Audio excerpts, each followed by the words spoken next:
Okay, so kita boleh start dulu. Cik Adim, boleh mulakan dulu lah. Okey. Bismillahirrahmanirrahim. Assalamualaikum warahmatullahi wabarakatuh dan salam sejahtera yang dihormati Puan Meja Nozilah binti Haji Aziz. Kami dari kumpulan 15 akan membuat pembentangan kertas cadangan mengenai program bual bicara bertajuk cara mengatasi stres ketika pandemik COVID-19. Okay, nak next slide ya? Belum. Sebelum tu izinkan saya nak memperkenalkan diri serta ahli kumpulan.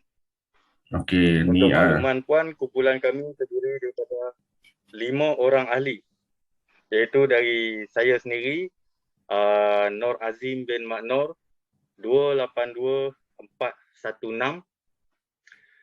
Hairul Azmil bin Halim 282188, Muhammad Hisham bin Zakaria 282301, Nora Shikin binti Abdul Rahim 282437 dan Siti Zakiah binti Abdul Halim 283551.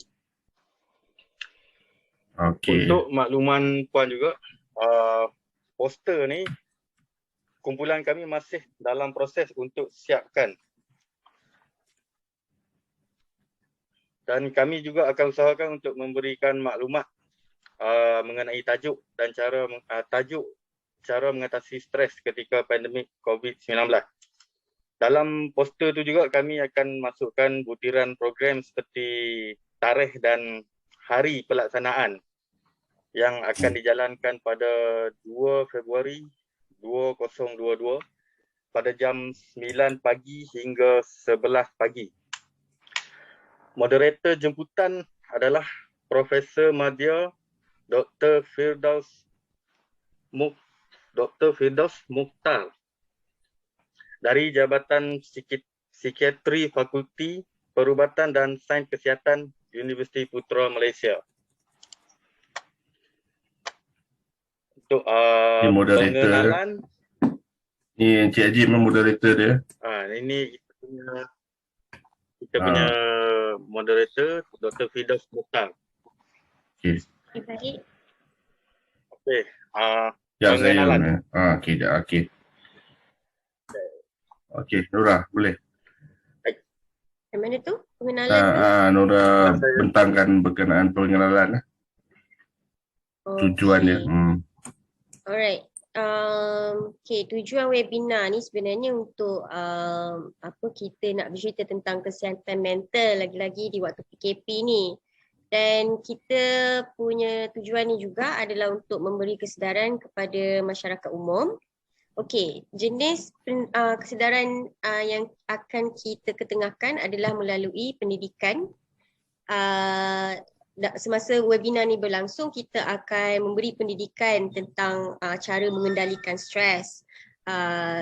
Dan juga kita semasa webinar ini berlangsung, kita akan bagi juga khidmat kaunseling dan bimbingan.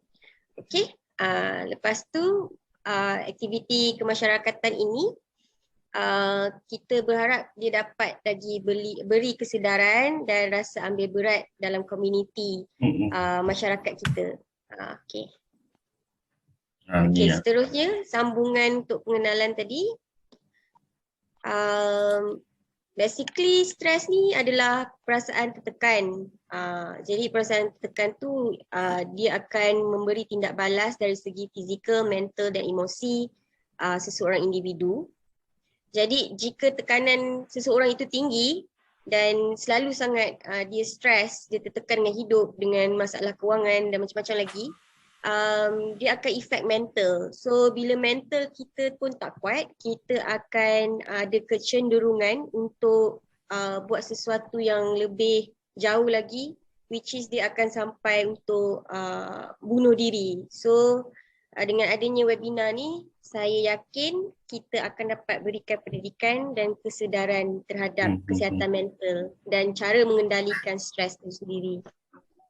Okey, seterusnya mungkin Apa boleh terangkan? Nak terangkan faktor-faktor dia? Untuk faktor mungkin yang lain boleh terangkan. Cik Siti Zakia ke? Jadi kan faktor-faktor yang umumnya virus COVID yang melanda seluruh dunia ni telah menjejaskan kebanyakan perniaga termasuk golongan tiga ya, setelah pemerintahan kawal pergerakan ataupun kita panggil PKP lah dilaksanakan sejak tahun 2020. Lepas tu banyak pekerja yang terpaksa dibuang kerja, dipotong gaji kan disebabkan syarikat kita sale drop, so dia terpaksa potong kos-kos termasuklah kos-kos kebelanjaan macam buang pekerja, apa-apa lagi operasi kos, so kita terpaksa cut. Jadi benda-benda ni pun bila dah buang pekerja tu menyebabkan tekanan mental kepada masyarakat lah yang kena buang kerja tu. Lepas tu situasi ini pun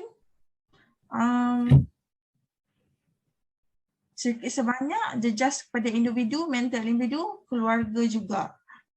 Ini mengakibatkan stres mental yang patut dibimbangkan lah. Seterusnya.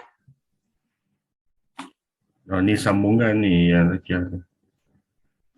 Sambungan berkenaan dengan faktor. Betul. So pada tahun 2021, dalam tempoh 7 bulan, kes bunuh diri itu telah meningkat sebanyak 638 berbanding dengan tahun 2020. 2020 kes dia 262 sahaja. Jadi kan kenaikan ini amat merisaukan berikut dengan kenaikan yang hampir mencecah 60%, meskipun terdapat banyak inisiatif yang diberikan oleh kerajaan lah kepada kita, seperti sokongan psikologi sosial dengan kerjasama badan bukan kerajaan. Kes kematian masih meningkat secara mendadak juga. Okay, jadi berkenaan dengan tujuan dia Zakia, tujuan kita program webinar ni. So jadi kan tujuan kenapa kita adakan program webinar ni, kita nak memberi kesedaran kepada masyarakat mengenai keperluan untuk mengawal stres. Yang kedua, memberi kesedaran mengikut kepentingan kesihatan mental. Yang ketiga, memberi kesedaran atas kesan tekanan stres yang berpanjangan. Yang keempat, memberi bantuan secara bimbingan ke atas individu yang memerlukan lebih bantuan dalam pengendalian stres. So yang kelima, meningkatkan semangat dari segi mental kepada individu yang terjejas. Seterusnya. Okay, untuk matlamat ni Cik Airul boleh try bentang sikit berkenaan dengan matlamat. Okey, untuk matlamat program ni pula adalah untuk meningkatkan kesedaran masyarakat umum mengenai kepentingan menjaga kesihatan mental. Selain itu, dia juga untuk memupuk semangat masyarakat umum untuk sentiasa bersikap positif dan elakkan untuk bersifat negatif lah, terutama pada masa ini, masa COVID ni. Mengenal pasti tanda-tanda awal stres belum berpanjangan atau berlarutan. Selain pada itu, dia juga untuk mewujudkan masyarakat di mana kesihatan mental itu amat penting dan harus ditekankan untuk mewujudkan masyarakat yang lebih bertimbang rasa dan positif. Selain itu juga matlamat dia ada untuk menjadikan program ini sebagai satu platform bagi membantu pihak yang terkesan dari sudut kesihatan mental yang telah terjejas akibat pandemik COVID ini. Okey, jadi moderator jemputan ni Cik Airul. Okey, untuk butiran program pula, moderator jemputan ini adalah Ketua Jabatan dan Pakar Psikologi Klinikal Jabatan Psikiatrik Fakulti Perubatan dan Sains Kesihatan Universiti Putra Malaysia UPM, iaitu Profesor Madya Dr. Firdaus Mohtar, pada tarikh yang kita telah tetapkan iaitu pada 2 harian Februari bersamaan Hari Rabu pada pukul 9 pagi hingga pukul 11 pagi, dan kaedah pelaksanaannya adalah melalui Facebook Live. Ni untuk memudahkan dan juga Cik Airul, dan juga kita ada buat Zoom. Kita buat Zoom link. Saya tertinggal sikit nanti. Kita buat Zoom link tapi kita letakkan sekali link Facebook Live. Kalau yang mana join Zoom link tu, dia orang boleh tanya soalan lah. Kalau yang Facebook Live ni Dia just boleh komen je lah kan. Macam itu. Kalau Betul. alright. Okey, berkenaan dengan pelaksanaan program ni, okey, perbincangan yang cadangan program yang dianjurkan bersama penasihat ahli kumpulan ni kami dah buat dulu. Kami dah set date meeting dengan bahagian penceramah tadi lah dengan UPM punya orang. So kita jemput yang doktor pakar tu untuk hadir bagi talk lah dengan untuk program webinar ni. So pelantikan jawatan kuasa bagi pelaksanaan program dan pembagian tugas juga kami dah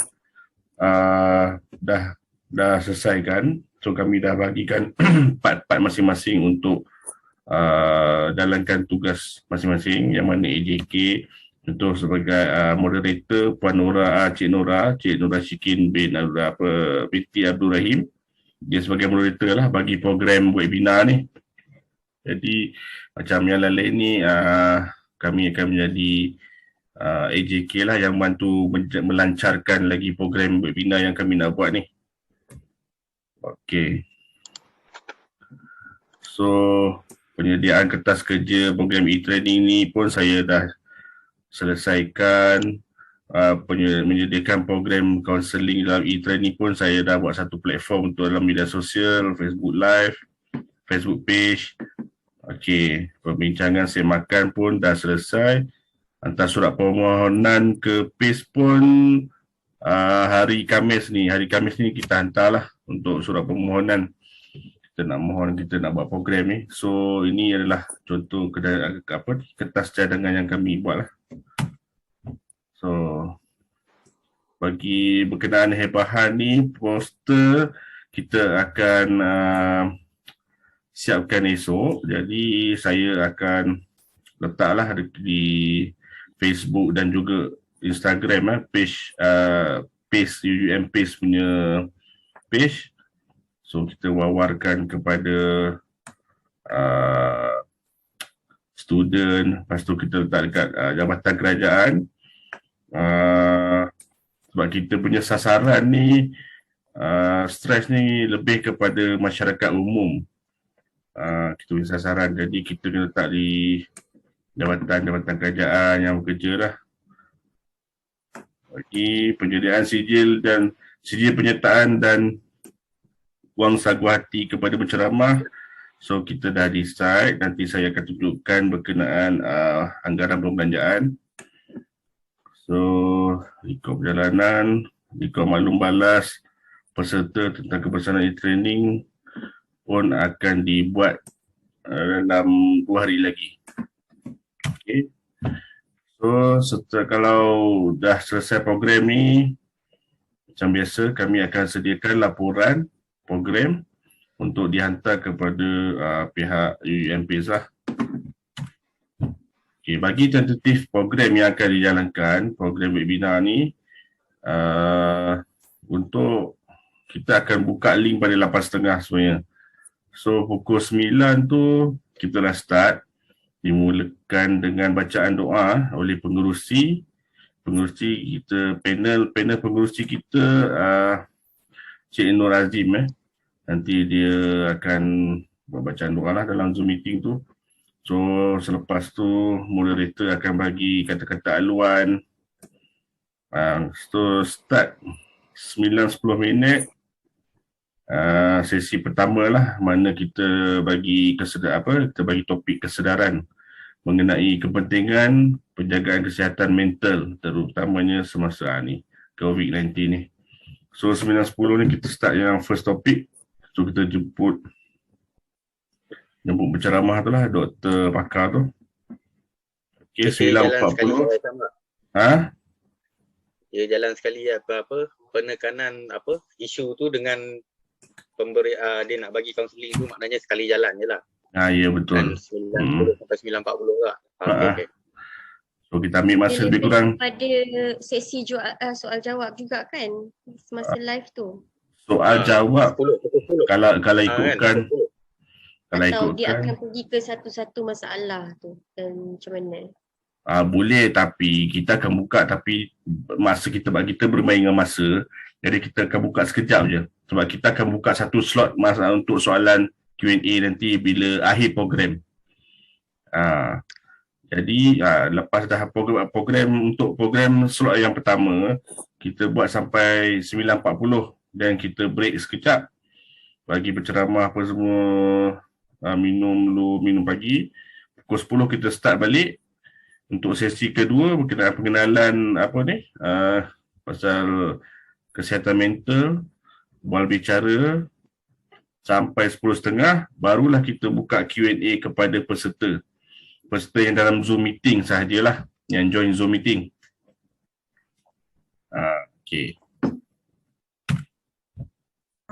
Bagi yang ni pula anggaran perbelanjaan. Anggaran perbelanjaan ni kita dah sorting apa semua, kira-kira lebih kurang RM400 lah. Yang mana RM300 ni kita bayar kepada penceramah. Kita bayar selama 1 jam lah untuk ni. Yang selebihnya RM100 tu kita buat satu sijil digital untuk 20 orang peserta. So kita dah sediakan sijil digital ni. Jadi ini anggaran perbelanjaan yang kita akan mohon lah. Kita akan buat ni. Okey, akhir sekali itulah. Kita harap program webinar yang kita akan buat ni berjaya lah, ya, berjaya dan orang cakap boleh bantu masyarakat lah untuk lebih memahami cara mengatasi stres masa pandemik ni.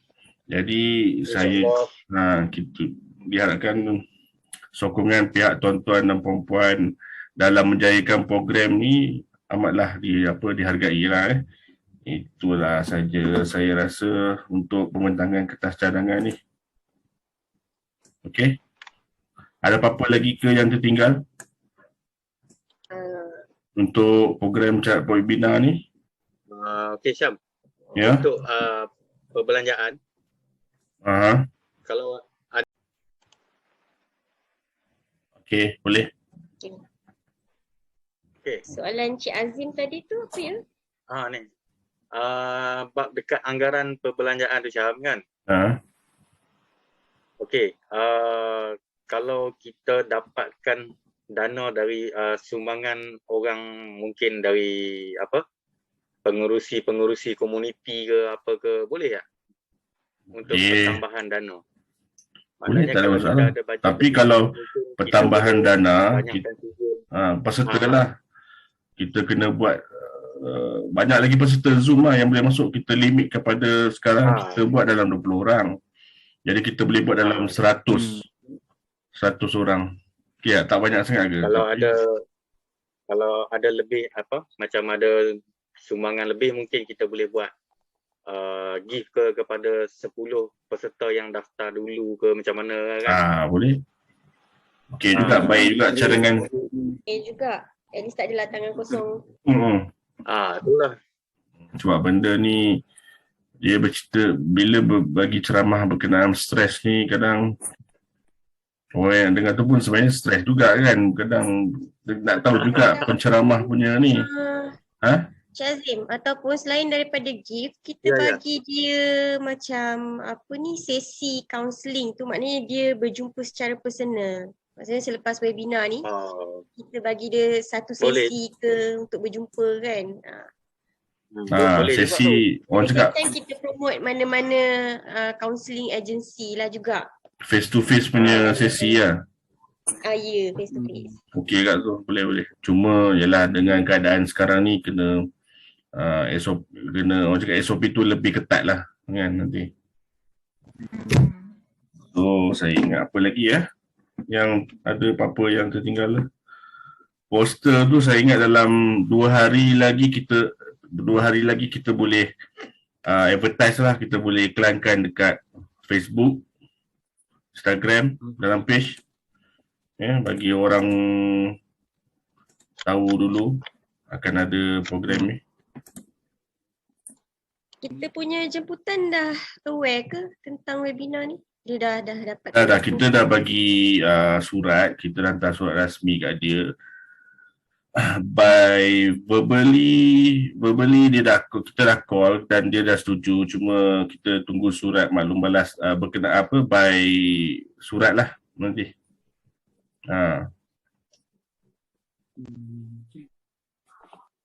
Okey. Boleh. Zakia ada apa-apa lagi? Zakia rasa okey, saya tak cukup ke apa ke? Untuk program kita nak buat ni nanti program ni.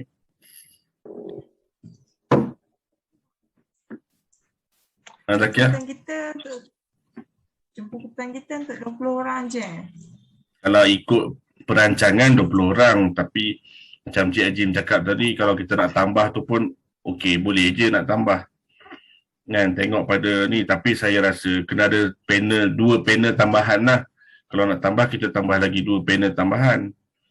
2 panel tambahan ni kita mungkin jemput, kalau kata sekarang dah bulan 1, ada masa lagi untuk kita jalankan bulan 2 ni. Lagi lebih kurang 3 minggu, so kita boleh bagilah jemputan kepada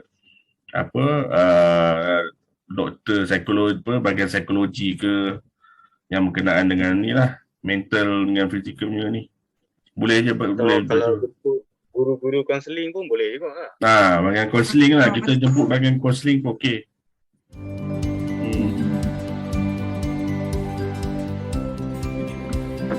Okey Jadi setakat ini sahaja saya rasa pembentangan untuk program cadangan program webinar bagi kumpulan 15.